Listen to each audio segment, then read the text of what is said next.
d'amoureux, d'amants, de grands-parents, d'enfants ou d'amis. Qu'elle soit transmise par le facteur, par courrier électronique, pigeon voyageur, ou qu'elle soit dissimulée dans un lieu secret, elles sont là pour dire je t'aime. Lettre d'amour.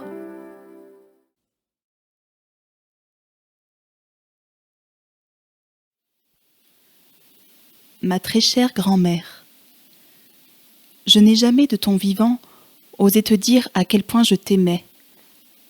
Toi non plus d'ailleurs. Autrefois, ça ne se disait pas, ce n'était pas à la mode. Tu paraissais tellement sévère, pourtant je savais que tu m'aimais. Je le sentais, c'était une évidence. Tu m'avais accueillie toute petite pendant la guerre pour laisser à maman, enceinte de ma sœur, le temps de se reposer. Tu lui avais même laissé ma carte d'alimentation pour qu'elle ne puisse manquer de rien. Nous, dans ton petit village du Luberon, nous avions de tout.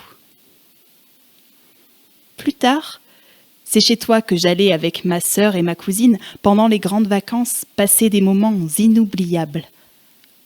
Tu avais pourtant avec toi Papé, aveugle depuis la Grande Guerre, dont tu t'occupais avec beaucoup de dévouement. Nous faisions beaucoup de bêtises. Tu nous grondais et je t'entendais dire doucement à Papé « Il faut toujours pardonner aux enfants ».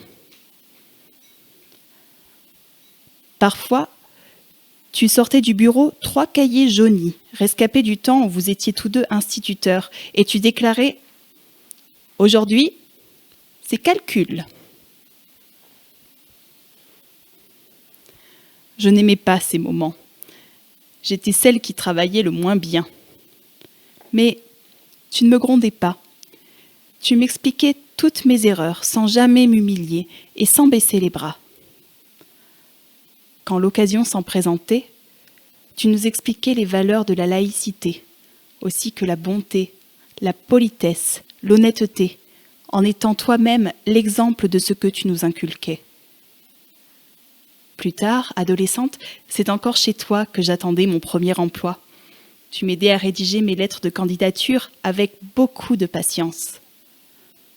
Beaucoup plus tard, tu étais venue chez nous, étant âgée et veuve, pour un repos bien mérité. Je te parlais de mon travail, tu posais ton tricotage et tu m'écoutais attentivement. Tout ce qui venait de moi t'intéressait.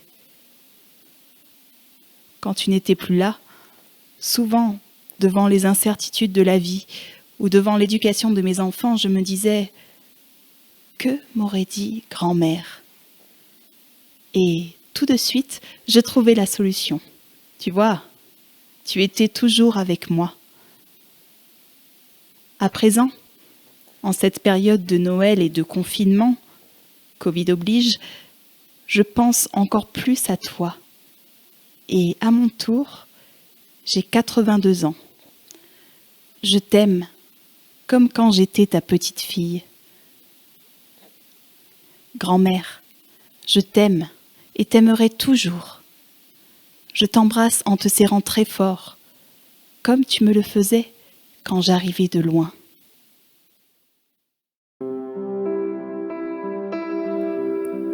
Lecture proposée par le Centre dramatique des villages du Haut-Vaucluse. Prise de son et mixage, Clément Barba.